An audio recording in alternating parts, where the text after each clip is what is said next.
Yeah, man. It's official. Yeah, they out, huh? Dallas.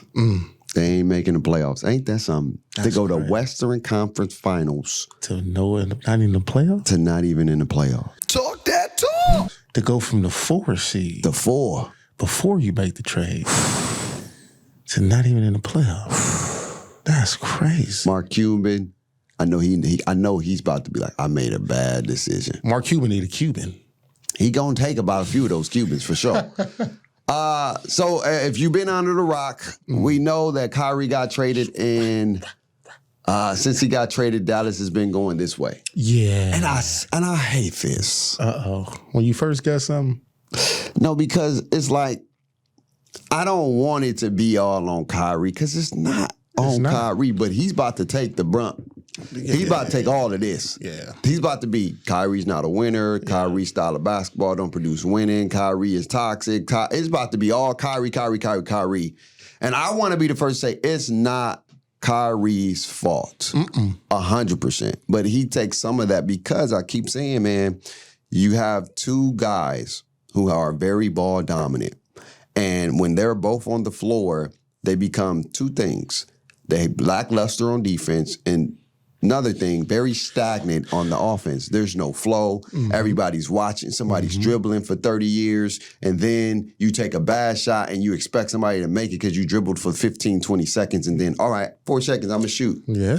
That's not producing good basketball. I hate when the Lakers do it. I hate when anybody do it, when they're just sitting there watching each other. It's like some 2K crap where you got to trigger an offensive play for the offense to even move around. Like that, it's annoying, bro. Move, get some flow, get some direction, miss some backdoors, something. I understand. It's one of those things where it was kind of like a your turn, my turn. Yeah. And that didn't necessarily, translate the best way, because it was like your turn, my turn, and then, it's not 100%. going to always work out. No.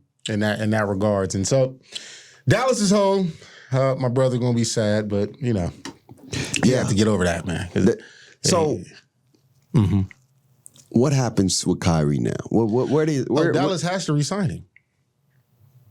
You got to re-sign him, and then you got to retool the team and get the right mesh around those two, and then really sit in the offseason with Luka, Kidd, and Kyrie and figure out what's going to be the best offensive solution going forward.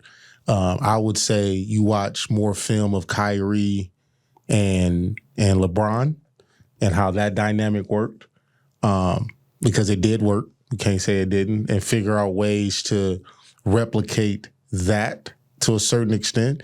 And then I just feel also that Luka got to get in better shape. I think Luka has to get in shape. I think he has to become more accountable on the defensive end, because, I don't want to misquote it, but it was like he does a lot.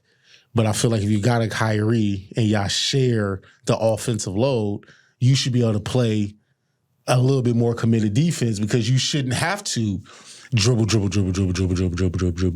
of like the James Harden thing. Yeah. You feel me? Where you're just the whole focal point, and then obviously because you're the center of the offense, you're not going to be able to give everything you need on defense. But when you got another guy that can do all that, you should be able to give more defensive effort. So they have to re-sign Kyrie, and they got to retool. Here's my thing. First, on the Luka thing, Luka has lateral quickness on 30. The boy can't move laterally for some reason. I don't understand Defensively. He can't offensively. Yeah. I swear, it's like a 2K thing, bro. It's like 2K got it down to a T. Like, when you ain't got no defense, you suck.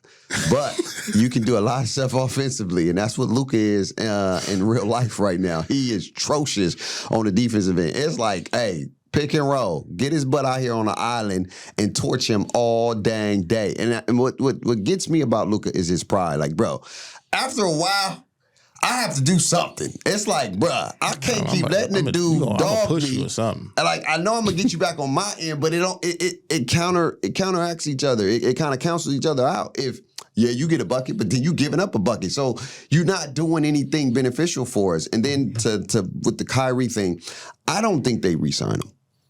I don't. Where is he gonna go? I don't know. I think he's gonna find a new home. I don't think, because I think the relationship And the dynamic of the team is already tarnished to the point they're not going to re-sign him because of how bad it went. It went atrocious. You went from 4 to not making it the playoffs. You have been in the playoffs dang near what? Every year for the last, 2-3 years? Yeah. Every year. And then you add, quote unquote, supposed to be a big pivotal piece, and you go this way. Yeah, that's bad. You didn't even go up and down. You just went down. It was like, this is the roller coaster. I'm going down. Exactly. And ain't no turning around. I'm going Ain't no down. turning around. You ain't around. No. Not you ain't around. Oh. Ain't no turning around. Oh, okay. It's all blown up. Side down. Yeah, it's gone, man. And I feel bad for Kyrie. I don't know what this is going to be for his career, to be honest with you, 100%, because this is not good. This is what, the 4th team in like the last 4 or 5 seasons? Yeah, this is, I mean, he been hopping around like one of them. He been getting traded and moved on. Yeah, I don't know, man. I think he got one more. I think Kyrie not going to be a bench player. He'd never be a bench player, but I don't think he'd be a bench player. But I don't. Like I said, when you look at the market, who can really sign him? I don't know, man. That's what I'm saying. Just looking Kyrie at the gonna market. be like in Cleveland again on a team with losing records, but he's putting up amazing numbers. It's just like nobody really has the money to really to get him. Like the Lakers was going to be an option based on the simple fact that Russ was going to come off the books and they had a bunch of players as the roster was constructed before the trades that they can sign Kyrie.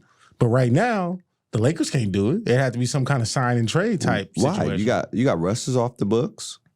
I think they only got Vanderbilt. No. See, but that's not enough. Not to give him the money that he's looking. See, you got to think about it. Russ's He's gonna contract, have to take a pay cut. Russ's contract was $47 million. Yeah. Right. When they did all the trading, they traded for D'Angelo, who had 31. But he's a free agent after I know what I'm saying. So he's 31. Malik Beasley is on a team option, which will put him at 16. Right? How long he's here for? He has another year. So next year if they more than likely they're going to pick up his team option. And then Vanderbilt. So those 3 players combined equaled Russ, which would be off the books. But they're not going to give up the shooting in Malik Beasley. And then Vando, his contract's not up to the following year also, which is about $5 million. Yeah. So only thing, like to me right now, the Lakers focus this offseason, once all said and done, is Austin Reeves and D'Angelo Russell. Those are 2 dudes you bring back for sure. Because everybody else is coming back. Vando's coming back. Beasley be coming back. So you'll have that. Then you start figuring out how to get other pieces to surround all that. All right. And you bring back Mo Bamba too. Yeah. Well, we're going to figure out what's happening with Dallas, but I just know one thing. Yeah, we don't know what's about to happen with Dallas, but we do know where they going, and that's HOME. Cancun early, huh? Home. Yeah. We see y'all. What? This man. I can't believe this. Y'all let us know what you Where you going? Where you going, babe? Where you going, babe? Y'all let us know what's your thoughts on the Kyrie debacle, and is this the end? Is this the starting of the end of Kyrie Irving in the NBA? Y'all let us know. Mm-hmm.